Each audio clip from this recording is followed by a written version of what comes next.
varbūt jūs varat mazliet pastāstīt par šo vietu, kur tad mēs atrodamies un ar ko tā ir īpaša?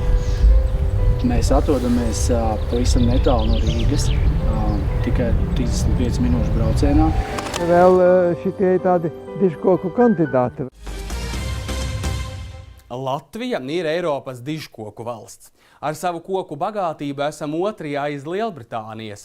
Līdz aizvadītā gada beigām datu sistēmā Ozols reģistrēti jau teju 14 800 un atklāti vairāk nekā 1400 jauni valsts nozīmes dižkoki. Viens no Latvijā pazīstamākajiem dižkoku pētniekiem Guntis Eniņš devās uz Lantes muižu robežos, lai padalītos ar savām zināšanām, kā pētīt kokus un kad tos varam saukt par dižkokiem. Par to plašāk sižetā. Sveiki, meistari! Drīkst jūs tā saukt? Andis mans vārds ir.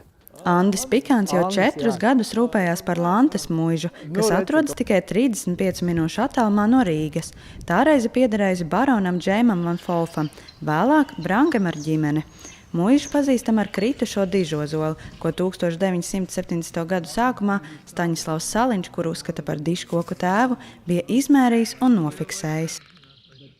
Un uz to brīdi Lantes dižozols bija 3. lielākais Rīgas rajonā, tā kā mēs viņu saucam par olimpieti, ar apkārtmēru 6,5 metri.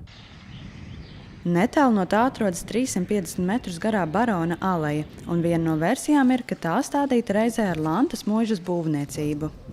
Es domāju, ka alejai varētu būt ap 150 gadi, un tad ir daļa no kokiem, kuri jau ir sasnieguši dižkoku statusu. To es sapratu, lasot Gunta Eniņa grāmatas un arvien vairāk interesējoties par dižkokiem. Dabas aizsardzības pārvalde alejā konstatēja 4 dižkokus un 5 kandidātu statusā. Savukārt Gunta Eniņa vizītes laikā viņš atklāja vēl vienu dižkoku liepu. Pētnieks stāsta par pareizu dižkoku pētīšanu, viedokļi joprojām dalās. 4,05. Jāmēra ir 1,30 m no krūša augstums, tas saucās krūša augstumā, 1,30 m, man atbilst domas, no zemes.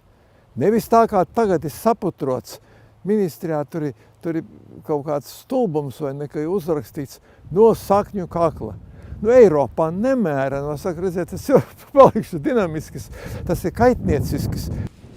Pētnieks nenoliedz, ka izmērīt dižkoku bez kļūdīšanās ir diezgan sarežģīti, tāpēc tas pēc vairākiem gadiem ir jāmēra vēlreiz, un ļoti iespējams, ka koks būs paaudzies. Eniņš mērīšanā izmanto spraudīti, ko jau daudz iesaukuši par Eniņa knopku. Viņš atzīst, piedzīvotas vairākas reizes, kad nācies taisnoties par šādu metodi, taču pētnieks saka, ka lielākais kaitējums dižkokiem ir zibens. Tas kokos atstāja rētas. Viņa var būt sākot, tur var būt 5 cm, 50 cm un varbūt visi 5 metri, ka puse no tā dižozola ir lielā daļa ir nosperta. Tāpēc ar koku zāģēšanu nevajadzētu steigties, kā reizēm daudz mēdz darīt. Mazus zarus, kas jau krīt, ir nepieciešams zāģēt. Savukārt, ja ir kāds liels nokautas zars, tā esot bagātība un dabas vērtība, jo, piemēram, tos var izmantot lielie putni, veidojot ligzdas. Latvijā bieži tas ir stārķis.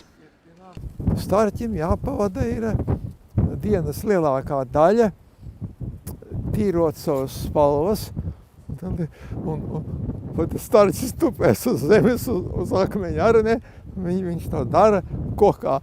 Dižkokiem ir arī kultūra vēstures izglītojoša un zinātniska funkcija, kā arī liela nozīme vispārējās bioloģiskās daudzveidības saglabāšanā. Emīlija Anspaka, Kristaps Travinieks, RTV.